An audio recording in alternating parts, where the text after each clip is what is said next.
G'day and welcome to the Vegan Cook's Passport, where I aim to cook a vegan version of every national dish in the world.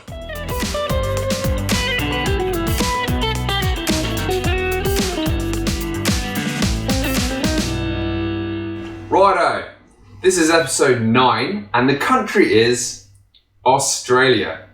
So Australia doesn't really have a national dish officially, so I've had to go with the meat pie. Sounds like a bit of a cop-out, but I live in Australia, I live in Melbourne, and believe me, they love their pies. Varying levels of quality, but it doesn't matter, the Australians still love the old pie. So what I've tried to do is recreate an Australian meat pie, but a vegan version. Before we get into a few of the ingredients I'm going to use, I'll just quickly show you where Australia is on a map. Australia is the world's largest island. It is tucked away over here. It's about the same size as mainland USA, but with only 26 million people, it is much less densely populated. Food you'll find in the country comes from a lot of different influences. It used to be a British colony, so you're going to find a lot of British influenced dishes, and you'll definitely see that in the dish we're going to cook today. Also a lot of Mediterranean influence, especially in the bigger cities on the East Coast. You're going to find a lot of Italian, Greek, Lebanese food. There's also a big Asian influence, again, a lot in the cities on the East Coast. Chinese food, Southeast Asian, in part due to its relative proximity to that region. If you wanted to find Aboriginal food from the indigenous population of Australia, unfortunately quite difficult to find in the cities. You really have to venture into the centre and the north of the country where the majority of the Aboriginal population live. So I could have gone with something a little bit more sort of authentic, maybe some indigenous recipes, but to be honest, those ingredients are really hard to find. For me in Melbourne, they'd be especially hard to find, pretty much impossible to find anywhere outside of Australia. So I think this is the most relevant thing to do, is just to go with the good old pie. Okay, so how have I replaced the meat in the dish? I'm back to my good old friend, the portobello mushroom. Portobello is the beef king of the mushroom kingdom. If you want to replace sort of beef in a dish, use the portobello. It doesn't taste like beef, but it does have a slight sort of beefiness, and it's really sort of robust, if you like. So I'm using chunks of portobello in there to sort of give you sort of a chunky, meaty element of the dish. I'm also using the Swiss brown mushroom, which I'm going to blitz up with some onion. That's going to give you almost like a minced meat sort of texture to that as well. So quite a mushroom heavy dish, especially since I'm going to use a bit of my own vegan broth, which you can find in a recipe just here. Cracking stuff, really, really good broth, and it's based on shiitake mushrooms. So I'm actually using 3 different types of mushroom in this dish.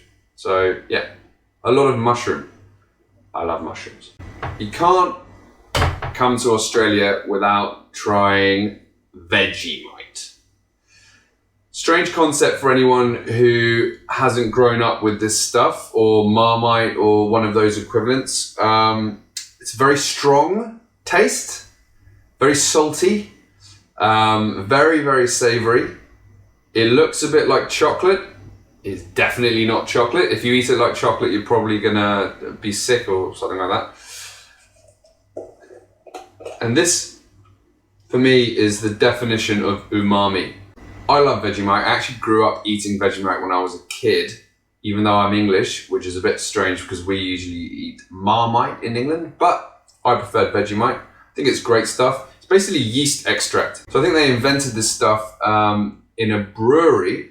Someone, for some reason, decided to lick some sort of yeast that was growing on a tap in the brewery. Decided that tasted pretty good, so they developed the Vegemite or Marmite recipe using the yeast from a brewery. Usually you just have like tiny little bits, put it on toast. That's how people usually eat it. I love it with, on toast, using as a base. So if you put toast and then some tomatoes and some basil, incredible. You don't need to add any more salt because this stuff is very, very salty. I'm using it in this dish a little bit when I'm doing the gravy. Just gives it a really nice rich depth of flavour. It won't make the gravy taste like Vegemite. So if you don't like Vegemite, then you can still put a little bit in if you want. It's not going to taste like Vegemite, just add a bit to the dish. But if you don't have any Vegemite, or you can use Marmite as well, but if you don't have any of those at home and you don't like this stuff, don't go and buy it just to put it in the dish, because I'm only using, I think, two teaspoons, because then you'll just be lumped with a whole load of Vegemite that you don't like. Or you could buy it and then gift it to an Australian. There you go. Gift a pot of Vegemite to an Australian after you've made this dish. That's a lovely thing to do. Depending on your COVID-19 restrictions in your relevant country, go and gift the Vegemite to your nearest Aussie. They'd love that. But yeah, Vegemite, love the stuff. Chucked a little bit in there. So this is a proper Australian vegan meat pie. On to the pastry. Now, I could have made my own pastry, to be honest. I couldn't be bothered. Nothing against making your own pastry, but just making pastry is not really my forte, and I really wanted to concentrate on getting the filling good. So I've just gone to the store and I bought pastry, frozen pastry, very, very easy. You need two types of pastry. You need the short crust pastry, which is the one that goes on the bottom and the sides. The stuff I bought here is vegan anyway. It doesn't actually say vegan on the front, but when you look on the ingredients in the back, and there's no animal products here. They're using margarine, not butter. So just check on the back, even if it doesn't say vegan on the front, check on the back. I think a lot of these are made with margarine nowadays. I'm not a massive fan of margarine, to be honest, but at least it's vegan and we need this for the dish. On the top of the pie, you get the puff pastry, called puff because it puffs up, as you'd expect. So this is the good stuff. Now, I think a lot of these are made with butter, so you do need to make sure that you're getting the vegan version. This one did specifically say vegan at the top here, so that's a good sign. But again, just check the back, check the ingredients. If it says butter, then don't buy it if you want a vegan recipe. But this one in particular has been made with all vegan ingredients. Right. That's enough from me for now. Stay tuned till the end of the video where I'll give you a wine pairing suggestion to go with this. Spoiler alert, it's going to be Australian wine, obviously. But I'll go through my favourite wine to go with a Aussie meat pie. And yeah, subscribe to my channel if you haven't. Let's get cooking a pie. Get a food processor and put in half an onion and 300 grams of Swiss brown mushrooms. Blitz that bad boy up until it's turned into a coarse, mince-like texture.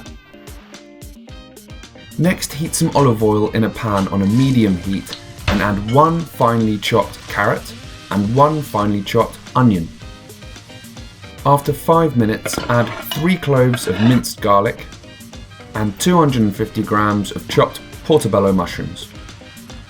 Give that a stir, add a pinch of salt and a grind of pepper, then fry for 5 minutes. Next, add 1 tablespoon of thyme leaves and the Swiss brown mushroom mix.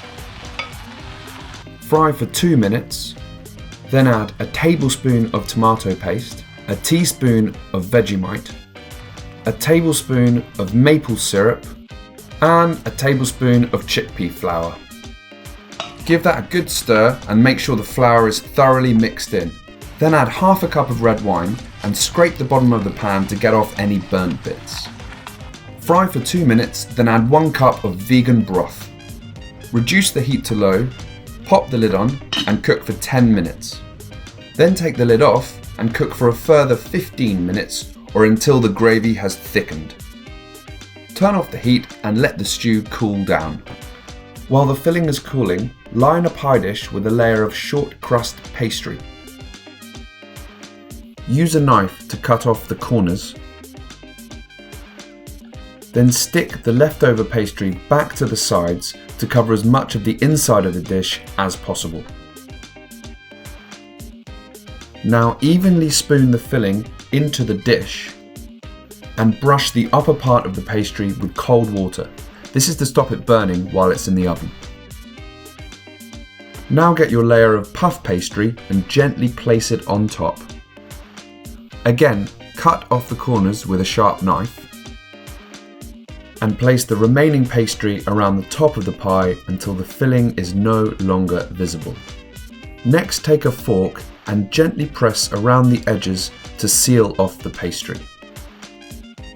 Finally, brush the top of the pie with extra virgin olive oil. Then bake in a fan-assisted oven for 25 minutes at 190 degrees or until the pastry is golden and crispy. Bonza! Australian meat pie, vegan style. This is looking good, it's smelling great, smells like an Australian pie. Let's get stuck in. Oh, before I do get stuck in though, you cannot eat a pie in Australia without a squeeze of tomato ketchup on there, or as they call it locally, sauce. I think the tomato bit is implied. So let's get a little bit of the Tommy K. Ooh, Tommy K on there. Oh yeah. Right. Oh, pastry's nice and crispy. You look at the portobello mushroom chunks, you would not know that that's not a chunk of beef if you hadn't cooked it, because obviously I know it's not. Let's give this a go.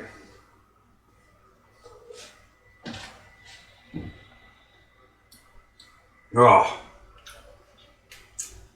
Yeah, I'm liking that. That's really good. I don't usually cook pies, to be honest.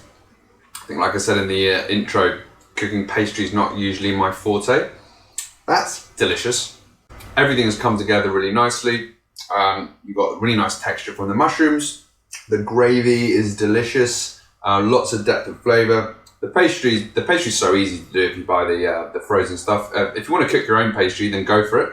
I wasn't up for it this time, but I'm sure it'll be delicious as well. I've just been told by my housemate that another name for tomato ketchup in Australia is dead horse.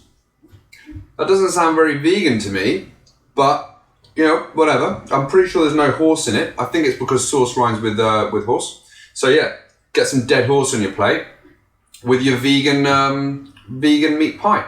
Wine pairing suggestion, definitely going to go with an Australian red wine, and you want something nice and rich to go with this dish. It's a hearty pie. I live in Victoria, which is where Melbourne's situated, so I'm going to go with a Victorian wine. I know Barossa and South Australia is where a majority of the wine is produced, and that's what people generally know, especially abroad. But I really like Victorian wine. I find it's a little bit fresher. It's not quite as heavy as the South Australian wines. I'm going to go with a valley called Heathcote. So if you can get Heathcote Shiraz, definitely have it with this dish. It's a region which is situated maybe 2 hours north of Melbourne. Really, really good Shiraz, especially if you can get a winery called Wild Duck Creek. Definitely one of the best wineries from Heathcote. Amazing wines, really rich, but then they're pretty lively as well. Lots of like spice and pepper and things like that would go fantastic with this. As always, if you like this video, please click like and tune in for the next episode where I will be cooking a vegan version of the national dish of Austria. See you later.